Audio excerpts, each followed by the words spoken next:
Bulletin में सबसे पहले बात बिहार में मोदी के महारथियों की। जी हां, बिहार में एनडीए ने अपने प्रत्याशियों की लिस्ट जारी कर दी है। बीजेपी ने पटना साहिब से शत्रुघ्न सिन्हा का टिकट काट दिया और केंद्रीय मंत्री रविशंकर प्रसाद को वहां से टिकट दिया गया। वहीं बिहार बीजेपी के बड़े चेहरे शहनवाज हुसैन का टिकट इस बार कट गया। इसके अलावा बीजेपी ने नवादा से सांसद गिरिराज सिंह को अब बेगूसराय से मैदान में उतारा है। ये एनडीए के प्रत्याशियों की लिस्ट आपके टेलीविजन स्क्रीन पर है। आप देखिए कि कहां से किन किन चेहरों को उम्मीदवार बनाया गया है। पूर्वी चंपारण से राधा मोहन सिंह को बीजेपी ने उम्मीदवार बनाया है। बिहार एनडीए के प्रत्याशियों की लिस्ट है, लेकिन बीजेपी के चेहरे कहां से कौन कौन है यह आप स्क्रीन पर देख सकते हैं। शिवहर सीट से रमा देवी को टिकट दिया गया है। तो बिहार की उन खास सीटों का जिक्र जहां पर चुनावी टक्कर उस टक्कर पर पूरे देश की निगाहें टिकी हुई हैं। सासाराम से बीजेपी ने छेदी पासवान को उम्मीदवार बनाया है।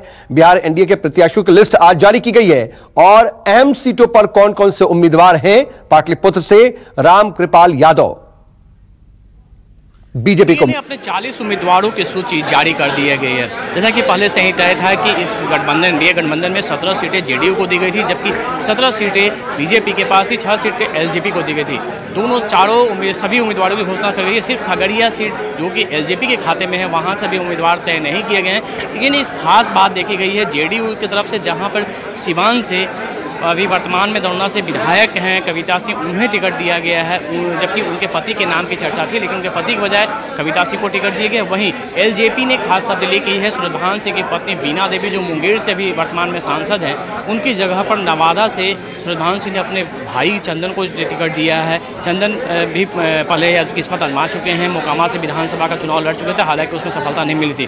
पूरी सूची जारी हो गई है और एनडीए के तमाम दल सिर्फ खगड़िया को छोड़कर और इन सीटों में खास बात आप देखने लें कि जो लोग बाहर से आए हैं, जो दल बदलू नेता रहे हैं, उन्हें इस टिकट से वंचित रखा है। चाहे खासकर वो नीतीश मिश्रा हों जो जेडीयू छोड़ के बीजेपी में आए हैं, उन्हें भी टिकट नहीं मिला। वहीं दूसरी तरफ जो जेडीयू से बीजेपी में गए थे, उन्हें भी टिकट नहीं मिला। और जो बीजेपी से जेडीयू में आए थे, यानी कि संजय झा का दरभंगा का सीट से जो चर्चा था, वो दरभंगा सीट भी उन्हें नहीं मिला है। कैमरामैन सनी के साथ अमिताभ झा, पटना न्यूज़ रिपोर्ट। इन सबके बीच चलिए अब बात करते हैं बिहार की उन बड़ी और खास सीटों पर जहां पर चुनावी टक्कर जहां की बहुत दिलचस्प होगी और इस पर पूरे देश की निगाहें टिकी रहेंगी। सबसे महत्वपूर्ण है राजधानी पटना की 2 सीटें। पहली सीट है पटना साहिब, जहां पर भाजपा की तरफ से अब केंद्रीय मंत्री रविशंकर प्रसाद चुनाव लड़ेंगे। वहीं उम्मीद है कि कांग्रेस की तरफ से पुराने भाजपाई शत्रुघ्न सिन्हा चुनावी ताल ठोकेंगे, यानी कि रविशंकर प्रसाद बनाम शत्रुघ्न सिन्हा। वहीं दूसरी सीट है पाटलिपुत्र, जहां पर बीजेपी के रामकृपाल यादव और आरजेडी की तरफ से मीसा भारती एक दूसरे को पटखनी देने की कोशिश करेंगे। वहीं एक और महत्वपूर्ण सीट दरभंगा की है, जहां पर बीजेपी ने गोपाल जी ठाकुर को टिकट दिया। तो वहीं पूरी उम्मीद यह बताई जा रही है कि कीर्ति झा आजाद को कांग्रेस यहां से अपना उम्मीदवार बनाएगी। इसके अलावा बेगूसराय से गिरिराज सिंह और कन्हैया कुमार का मुकाबला बेहद दिलचस्प होने जा रहा है। वहीं सासाराम, सुपौल, सीवान, गया, मुजफ्फरपुर, मधेपुरा और काराकाट सीटों की चुनावी लड़ाई पर भी पूरे देश की नजर रहने वाली है। ये कुछ अहम सीटें और आमने सामने की टक्कर किन के बीच इस वक्त आप स्क्रीन पर देख पा रहे हैं। पाटलिपुत्र की लड़ाई और अब दरभंगा की लड़ाई आपकी स्क्रीन पर।